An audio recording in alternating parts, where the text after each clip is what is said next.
Hey, everybody. Welcome back to another episode of the Watch Us Thrive podcast.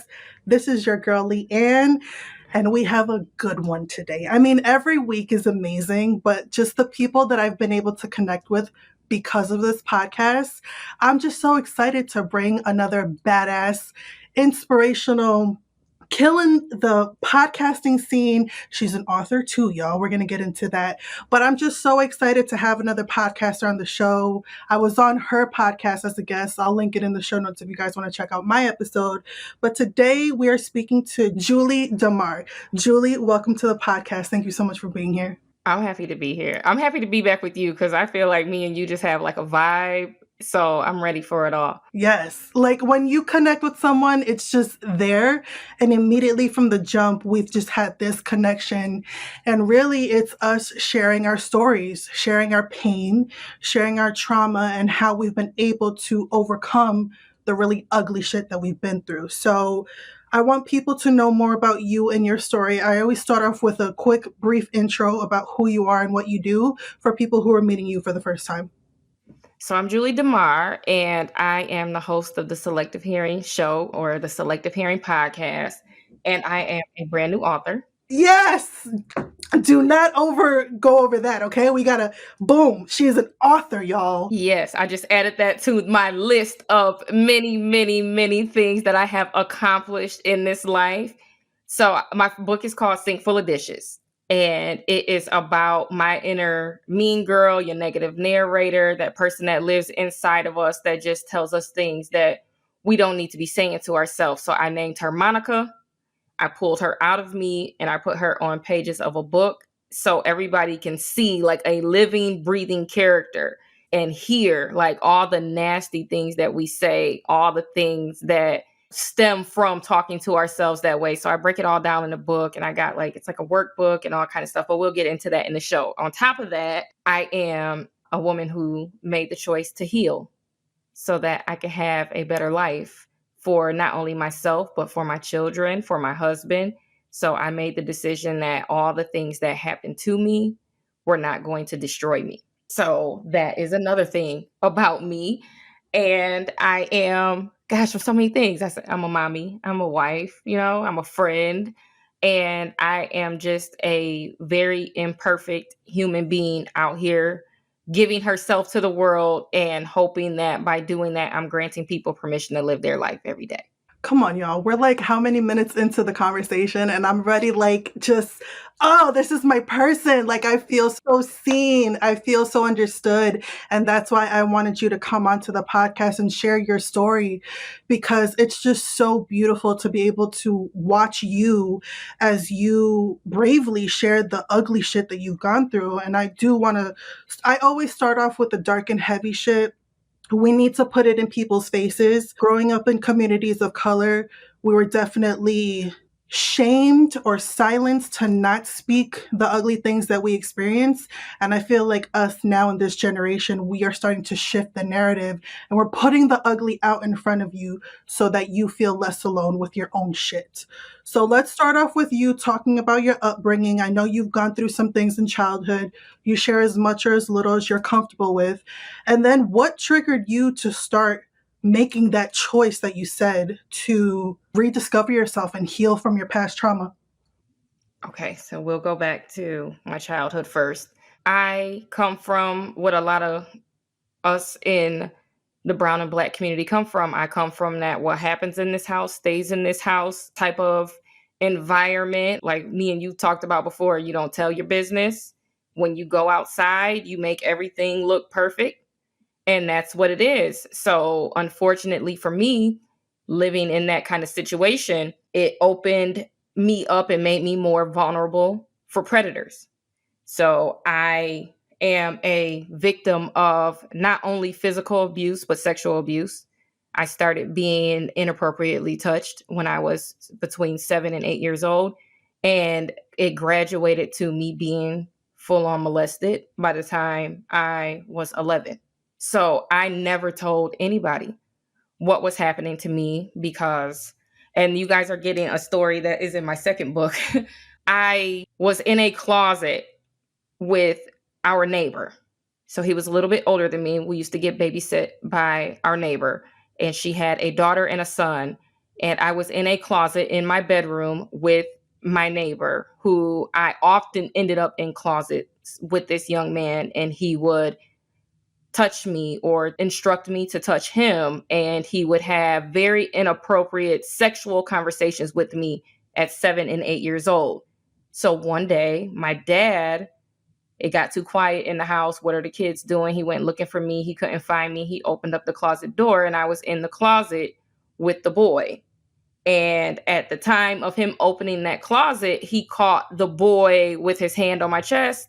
And at that time, when my dad opened the door, what he doesn't know is he was instructing me that he needed to be touching me here, and I needed to touch him back. But my dad, seeing me in the closet with a little boy with his hands on me, immediately snatched me out the closet. He beat me.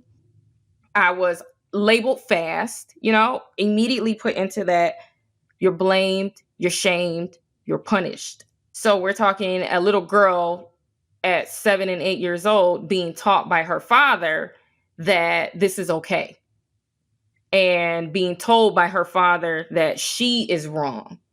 So that put me in the way later in life of an uncle in my family who started molesting me. And I didn't tell because I thought I was going to be punished. I didn't open my mouth about it until I was 19 years old. And I just happened to be drunk and triggered when I opened my mouth and finally said something. So that's just the setup. I grew up, I got whoopings. Every little thing you did, you got a whooping. Every little thing you did, you got labeled, everything. So I had no self-worth. I grew up thinking I was bad. I grew up thinking that no one was going to love me. I grew up thinking no one loved me. I grew up with heavy feelings of being unworthy. You name it, I experienced it. I felt it.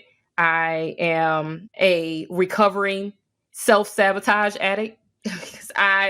Everything in my life that I know that I proved to myself that I was capable of, I would tell myself, you're not worthy of that. You're not capable of that. And I would shut it down, and I would hinder myself from growing. So I'm almost 40. Wow, you look amazing. Thank you. I would never have guessed. November 7th, honey, I will be 40. Yes, I'm here for it. But I spent up until I had my first child at 30, I was 34, 35, somewhere in there. That's when I had my first aha moment.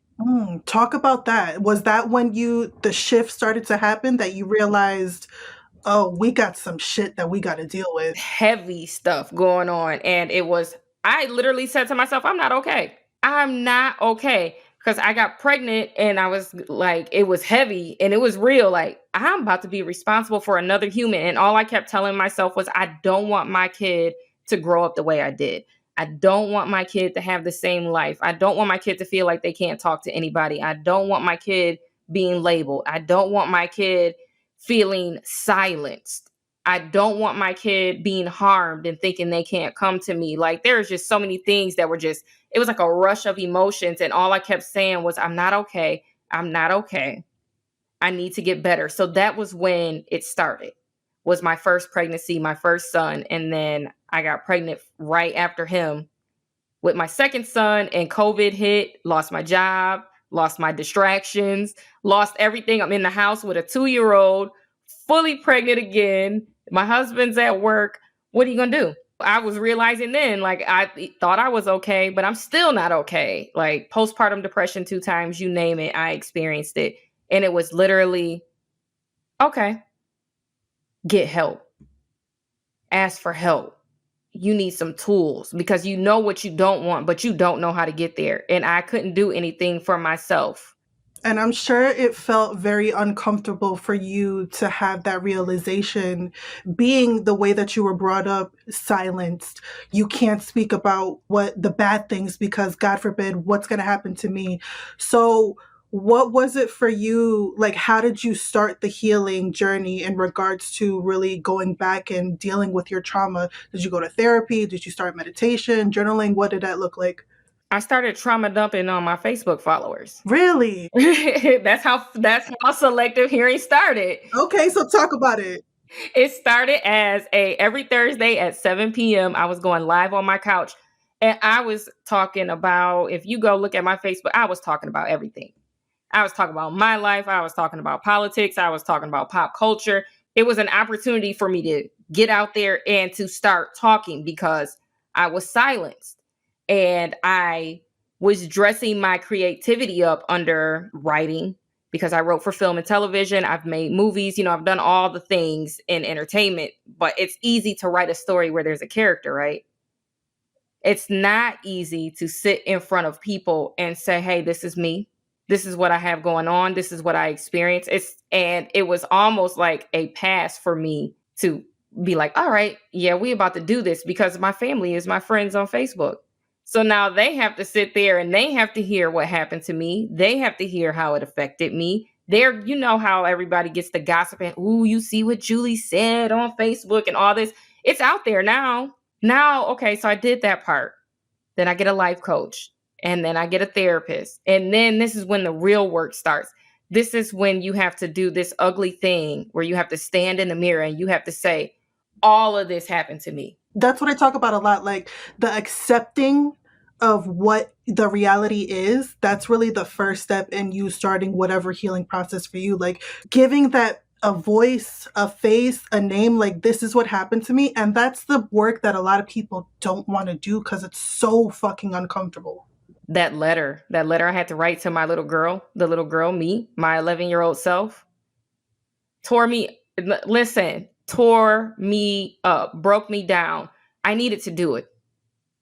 And then I needed to do the other piece that we don't want to do that hurts, is say, I'm responsible as well. Accountability, y'all. If you've been here for a minute, you know that I scream that from the mountaintops because it's so easy for us to be the victim and put everything on everyone else. And while you didn't deserve, first of all, I just want to say I'm so sorry what you experienced, that you had to go through that, because no person, whether you're a great person or a shitty person, no one deserves to go through what you went through. So I'm so sorry. And thank you for sharing because you didn't have to. But, there is some, I'm going to butcher it, but it's like we're not responsible for the shit that happens to us, but we are responsible for the healing that can come after it. And once you find that power within yourself, that is when you can really start the healing process of whatever it is that you've gone through. Not saying that you deserved what happened to you. I didn't deserve to be in an abusive relationship that I almost lost my life. I didn't deserve for him to put his hands on me. But I was responsible in me taking my power back from my trauma and being like, you know what? I'm no longer going to live this life of, oh, woe is me. And, my life fucking sucks because X, Y, and Z. No, that shit is exhausting to live by. So I commend you. And I commend you for going public and talking about this shit on Facebook. That's not easy, y'all. That is not easy at all. So let me give you your flowers for doing that. Thank you. That it wasn't, oh my goodness. And I knew, like, I would know, like, especially when my mom was embarrassed by it, I would know by the tone in her conversations and certain things, how she would kind of poke at me. But there's another piece that I like to share on my show too. They were a part of your story, but it's not their story. So regardless of how the people feel, and there's this feeling because they're family, they're friends, they're close to you. And the majority of the time, the people that hurt us it's not really strangers on the street. More often than not, we get hurt by the people we know. We don't walk down the street and get busted in the head by strangers quite often. It is that close friend. It is that nasty uncle. It is, your mother, your father, your brother, your sisters. It's usually within the community that you were born into or that you chose. So I needed to start also sharing that. Like, this is my story. I protected abusers and secret keepers for too long, and that was at my expense. I cannot do that. So I'm going to acknowledge the things that happened to me, which is hard. I'm going to be accountable for the things that I did to myself as a result of the things that happened to me. And I'm going to let you know that this is my story. It's not yours. It's mine. It's my life. And this is what I'm going to do so that I can be better and so I can chop it off and break this curse right here. I don't want my sons molesting women. I don't want my sons physically abusing women. I don't want my sons being abused. And it happens to boys too, and we don't talk about it. it happens to boys. I just said this to one of my cousins. He said, "Oh yeah, like I lost my virginity to my babysitter when I was 11." I was like, "You're a victim. Stop saying it like that's something to be proud of." I was like, "You are a victim." And he was like, "Oh, here you go, woo woo girl." And I was like, "No." I was like, "One day you're going to be sitting back thinking about that day and you will understand what I'm saying. It's not cool for a woman to be pushing up on a little boy." Yep. And there is such a stigma around that, because I think a lot of us as society, we tend to associate perpetrators of abuse or as one certain gender. And that's not the case. The same thing with like domestic violence relationships, right? That's why I scream about this shit 25/8. We're not going to just talk about this during the month of October when it's in everyone's faces, but then the other 11 months of the year, it's hush, hush, quiet. We're not going to talk about it. No, like there's so many people who are going through these things and thinking that it's normal. It's not fucking normal what we went through. And how can we shift the narrative? In my opinion, it's having these conversations. And that's actually one of the questions that I did want to ask you, because a lot of people in society, they do have this negative attitude, like your cousin, or, it's very uncomfortable to talk about the shit that we've gone through. So how do you think us in society can start to shift that narrative to remove the stigma around trauma and abuse and the ugly things that we don't like to talk about? We have to keep talking about it. I'm right here with you every single week on my podcast talking about it, offering resources to help people, come out of it. But we have to keep talking about it. And the beautiful thing about people like you and people like me is we said we're not going to be afraid anymore. We're not going to be victims anymore. We're not going to be silenced anymore. I'm going to stand up and I'm going to talk about this. And I don't care how you feel about it. And by doing that, by being brave in that way, and by just that action piece, someone told me, and I keep saying it, especially recently, someone told me by living your life, you are granting someone else permission to live theirs. And you might not even know that. So no one ever has to tell me, Julie, you sharing your story granted me the opportunity or permission to share mine or to get help with my stuff.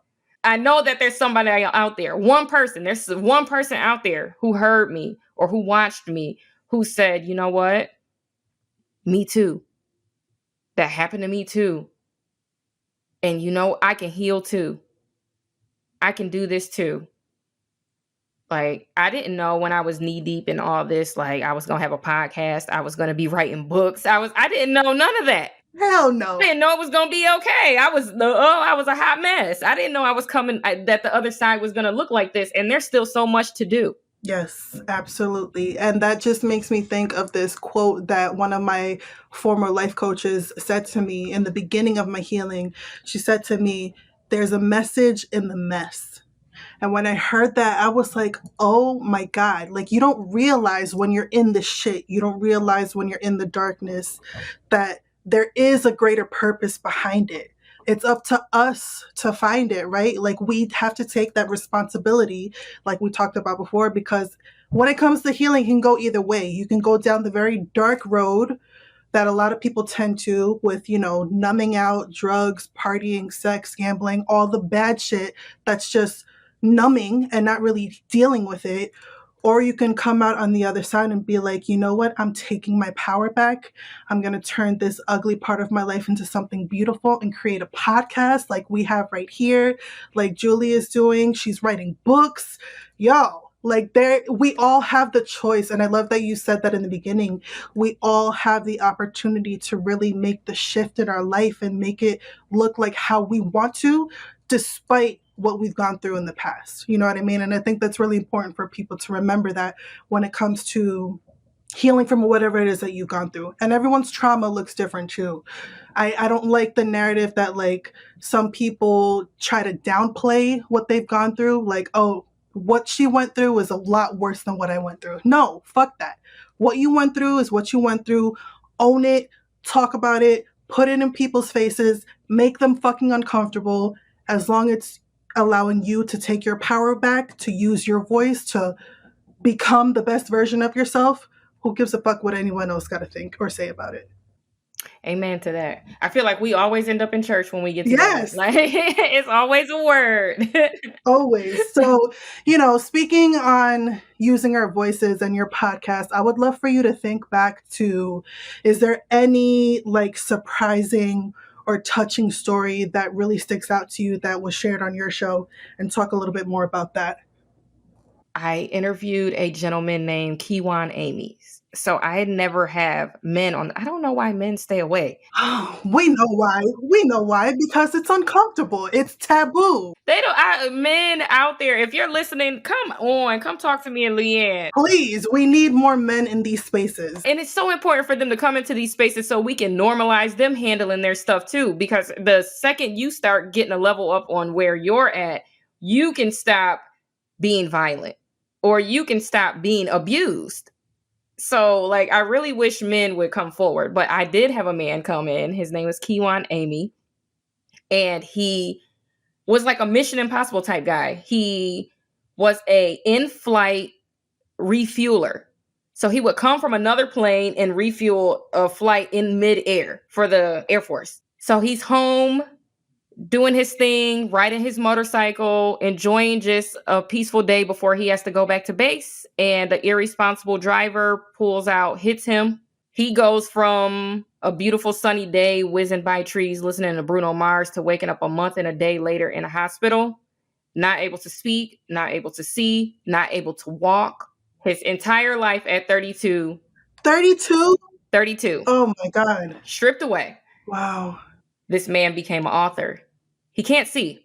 They told him he wasn't going to walk. He's walking without assistance. Is that the one that you just posted today? Mm-hmm. Wow. He learned how to walk. He learned how to talk. This man goes snowboarding. He does extreme sports. He writes books. He's a motivational speaker. He started some independent companies and things like that he did not let this stop him. And he told me, I may have lost my sight, but I did not lose my vision. Oh, that's the whole word. I'm telling you, I think about where I was at 32 and what I've been able to handle. Absolutely not. What was given to him and how positive he was, how calm he was. His whole spirit was just like, wow. And he was real. He was like, I asked why. And then when I got the answer, it wasn't good enough. And he was talking about how he literally didn't know what to do. I was depressed. I had suicidal thoughts. I did all these things that men don't talk about either. And he was so open and so transparent about it all. And I was just like, if you can think about anything, all the things that we take for granted, waking up and being able to look at your phone, being able to take a deep breath, being able to walk down the stairs, just all the things we take for granted because we can simply do them. And imagine God waking up and saying, I got something else for you today, and him taking all of that away from you. What are you going to do? Do what he did. What's his name? Kiwan Amy. We are going to link that episode in the show notes. I definitely want to check that out because that is a powerful testimony of turning your pain into power. Can you plug me? I want to get him on my podcast too. Yes. I'll shoot you Let's do that. Look. Yes, absolutely. No, but I mean, that's amazing. And that's the perfect segue to the next part that I want to talk about, like being grateful or having gratitude for the things that we've gone through. And speaking of that, she has a 365 days of gratitude journal that you guys can definitely purchase. Again, we'll link it in the show notes. So you're promoting self-reflection, healing, gratitude. How has that contributed to your journey of healing from the trauma that you've gone through? Like, how can you be grateful for the abuse that you went through? How does that play a role? In the beginning, I couldn't be. I couldn't even sit here and talk to you about it without falling completely out or becoming nervous, shaking and fidgeting and literally having reliving it and having a physical response to it. There's even been times where I've talked about this and I've immediately walked away and thrown up because it's this crazy thing when you end up being triggered and you get sent back into that moment. It's like it's happening to you again. I had to confront that. I love Jesus, and I'll tell you, I pray about a lot, but I couldn't even pray my way out of it. It took a lot of breathing. It took a lot of stillness.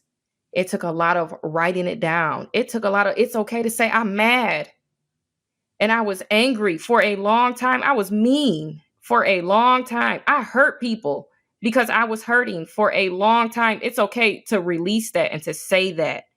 I started writing everything down because that, for me, talking about it wasn't enough. Going to therapy wasn't enough. Exercising wasn't enough. I still needed to release it, and I needed to get that out my body because it was killing me. It was literally killing me. I was literally having health problems and all kinds of things happen as a result of this trauma living in me. So in the beginning, no, I couldn't. I wanted to kill somebody. Like, to be real with you, like, I was like, I want to make people feel the way that I feel. And gratitude was something that kept getting forced down my throat by my coach. What are you grateful for? That happened to you. It did. But what's happening to you right now? What is God continuing to give you today? I woke up. I got my kids. I have my husband. And this is something that I want to talk to people about too. Trauma, when it boggles down your mind and your body, can take you to a place where you can't come back from. So I pray for those people, and I feel really sad for those people because I am fortunate enough, and I don't turn my back on that at any time. I'm fortunate enough, blessed enough to know that I still have my mind. I can talk to you about it. I can maybe stop someone from going to that space that they can't come back from, because this is heavy. So gratitude is one of the most important things that has helped me get through, is reminding myself that. I say it all the time, every day. I am grateful for my mental capacity, my mental space, my mental health, my physical health, and my spiritual health. And then everything that is a product of that, my kids, my husband, all of that. I couldn't agree with you more. And I think, on top of that, I think it's really important to also surround yourself around people who are on the same frequency as you, having these types of conversations. I think the power of community can be so, it can change the direction of your life, right? Whether you're surrounding yourself with not so great people, or you find a circle of people who understand the assignment, who are also on this journey of finding themselves and knowing that you don't need to go through this alone with whatever it is that you've gone through. And that's really been a huge part of my healing as well. How has the community aspect played a role in your healing? Well, it gets better all the time too, because I have my show. And my guests are literally a part of my community because we're all on that same. We get it. Yeah, we get it. We're So, right here. yeah. Okay, so I went through all the stuff, the grief of losing relationships and all that when you start to grow. And people just not, it's not that you don't love them, it's not that you don't want the best for them, but like, we're just not in alignment anymore, and that hurts. I've been through that. I'm still going through that. The more I change, the more I even be kind of like, dang, man, not you too, but I'm learning too, like, you have to let it go. But then in that, I have these beautiful people that have come into my life that get it. And I love on them and they love on me, and it's healthy and it feels good. And I'm grateful for that too. It's important to have that. I couldn't agree with you more. And, it is unfortunate that sometimes it's the people who you think would be around forever that they can't come with you to the next chapter of your life. And that is okay. But that is allowing space for new and better connections to come into your life. And for us, to have these conversations and be able to grow and thrive and heal together. And it's because of us talking about the shit that we've gone through and being on the same wavelength that we're able to connect and help others with sharing our story. So shout out to us. Shout out to this beautiful connection. Because I ain't going nowhere. I'll be back. Girl, I want to talk about your book. So let's talk about your book. It's titled Sink Full of Dishes. What is the story behind it? Take us through, and what was that process like for you to put your shit out there in a different format? It's one thing to record a podcast, but like putting it in a book, what was that like for you? So I did this exercise where I wrote down everything that I was saying to myself. And I did it for a year. It's just a journal of that negative narrator, just every single thing. And then I went back and I read it. And I was like, Girl, why? And then my life coach was telling me about how when her negative narrator shows up, she gave me like a little exercise to do. She told me that she would be like, girl, not today. That's how she would stop it. Like literally, that's how she would stop it dead in its tracks. Like, You need those kind of people in your life, okay? The ones to check you. yeah, like not today. So I started doing that. And it was funny because I would mix it up. I'd be like, lies. It's funny. My 3-year-old will walk around here sometimes going lies for no reason because like your inner dialogue, your negative narrator is a straight up liar. It's your biggest hater. It is. For me, it was repeating all the things that were ever told. You're bad, you're fast, you're not good enough, you're unworthy. Like, oh, this person's better than you, that, and all these things. So it was telling me this. Why you think you can do that? And it's trying to present proof to you, right? That what they're saying is true. And I got ahead of it by saying, not today.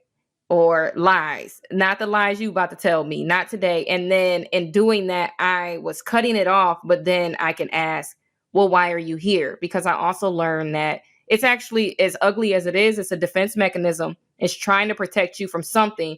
It's a trauma response, but it thinks that it's protecting you, even though it's not really serving you. So I wrote down all these things. I asked myself, here's the hard thing. Well, where did these things come from? And I had to go back to this situation and that situation. Then I started writing a book about it. And then I was like, well, I'm dramatic. I have a film and television background. So I'm going to dress this up like a stage play. I'm going to give Monica, I'm pulling her out. I named her Monica, but I'm going to give Monica her own show. So there is 4 acts where Monica goes through her day. It's like, what happened to you if you woke up and you were in a bad mood, and instead of checking in with yourself and loving on yourself, you let your negative narrator take control and steer your whole day. So it starts with her waking up. She's funky. What happens after that? And what does she do? Because now she's funky and she's listening to her inner dialogue. She goes at her kids. She goes at her husband. She goes at her friends. And then at the end of the day, after we behave like that, how does that make us feel? So then she has to circle back around to herself and look in the mirror and then be responsible for all of the destruction she left behind her during the day. And in between each act, I have interludes, like if you were going to a play. And those interludes are actually things that you can do to help have a healthier relationship with yourself and to speak to yourself more gently and with love. And there's a workbook in there too, so that you can actually do a little bit of shadow work. Where's this coming from? Because that's what I did. I asked myself, well, why don't I think that I am worthy and that I am okay to sit on this podcast and have these conversations? Why do I think I'm not qualified to do these things? Who told me that? Why am I telling me that? I had to ask myself, why do I feel like I'm not supposed to write books? Why do I feel like, and I had to dig in. So I want to know, why do you feel like it's okay to talk to yourself like that? Why do you feel like, and I want you to really dig in deep. We can all read a book start to finish, right? And be like, oh, I took away some gems. But if you're reading a book segment by segment, and then you have to stop and ask yourself questions, you have to slow your brain down and write. This is how you're really going to get in there. And this is where the work begins. So this is not a book that you're going to want to buy and put on the shelf, everybody. You have to buy this book. And when you open it up, I'm working you because I want you to be great. So I'm going to work you. And you've done the work yourself. So you're following through with action. You're not just talking the talk, but you walk the walk. And look at the woman that you've become because you again chose to do the work, to do the healing, to ask the uncomfortable questions, to go back to the trauma. A lot of the shit stems from childhood, y'all. I'm sorry to break it to you. And that's a big part of our lives that we tend to ignore. We don't want to deal with. We think we could just, oh, I'm old enough. Let me just get over it. No, because it's going to follow you everywhere you go until life throws something at you to make you sit the fuck down and be like, okay, it's time. So with that being said, you've done the work. You're out here killing it. Not every day is great. We're all human and we have things. But what is a piece of advice that you would share with someone who's in the throes of trying to do their own healing and they really don't know which way to go. They're struggling with starting off with the healing process of whatever trauma they went through. What is a piece of advice that you would tell them? And you guys, I keep talking about my coach. So shout out to Casey Marie. Yes. Shout out to Casey. Look, I keep, because everything I get, like I learned, and it's funny because she's like, oh my gosh, like we check in with each other and she tells me how proud she is. And like, she's like, but you're doing it. She's like, I could give you the tools, but you use them. But she told me, and she had a guided journal. And that's what I was using in the beginning too. And she told me to, first you need to ask yourself, how am I feeling? So like I do these morning check-ins. Before anybody gets taken care of by me, I take care of myself. So in the morning, even if it's only for 10, 15 minutes before everybody in my house gets up, I ask myself, girl, how are you feeling? Because we have bad days.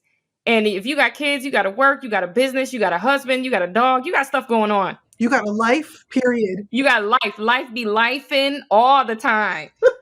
Look, we going to the grocery store, groceries high. Listen, I get it. These fucking gas prices. I drove past the gas station the other day and said, not today. Just shaking my head. Like, I'll come back later because I don't need that negativity. Look, I don't need that kind of negativity in my life, okay? So I asked myself, like, how you feeling, girl? Right? And then if I'm feeling bad, then I ask myself, what do you need to make today a little easier?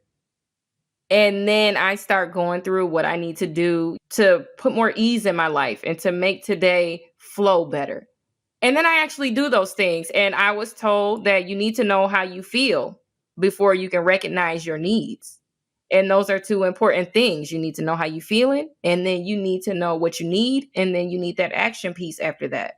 So every day, before mom, I need some cereal, honey, where my car keys, where my wallet at, before the dog need to go out, everybody.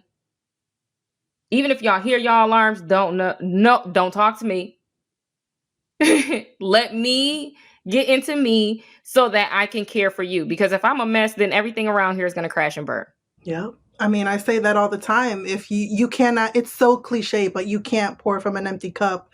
You know, it makes you think of the analogy of the oxygen mask coming down when you're on the airplane. You can't not have yours on first and then tend to everyone else, because what the fuck is going to happen if you're not here? You know what I'm saying? So it's like, and especially for the parents, it's hard having the mom guilt and wanting to do for everyone else. But what about you? You got to make sure you're good first, and then everyone else can come second to that. But at the end of the day, you got to be number one in your life. And it's uncomfortable, but that's how you're able to change the relationship that you have with yourself, and then everyone else will benefit from it. I love this fucking conversation so much. I'm so sad that we're at the end of it, but you know, this is why I like starting off with the heavy, because I'm in such a feel good vibe, and I want people to really be able to take away a lot from your story. And, you know, since this is the Watch Us Thrive podcast, I want to know, what is your definition of thriving? Healing. Like really healing. Like not the superficial stuff, not the external stuff, but like it's hard. Not the shit you see on social media. No. Oh gosh. And like we in such a, oh God, don't even get me started on how we are in like this trend, this feel good trend, this positive lifestyle trend. No, like forget all that. Don't measure up to a reel or to anything. Like really like dig in and heal, and don't do it for anybody but yourself. Because it's like this wheel that was shown to me, and everything on the wheel is connected, no matter what it is, your personal, your business, your family, everything. And you have to heal. You have to be resolved. You have to thrive for everything on that wheel to come into play and to be in alignment with what you're doing. So like, that's my definition of thriving, is healing, truly digging in and becoming who you were supposed to be from creation. Not the mess that happened to you, not the stuff people did to you, but be who God intended you to be and follow your purpose. Come on, y'all. We are in church today. It's always a beautiful conversation when me and you sit down, Julie. And I just want to say thank you so much for being here.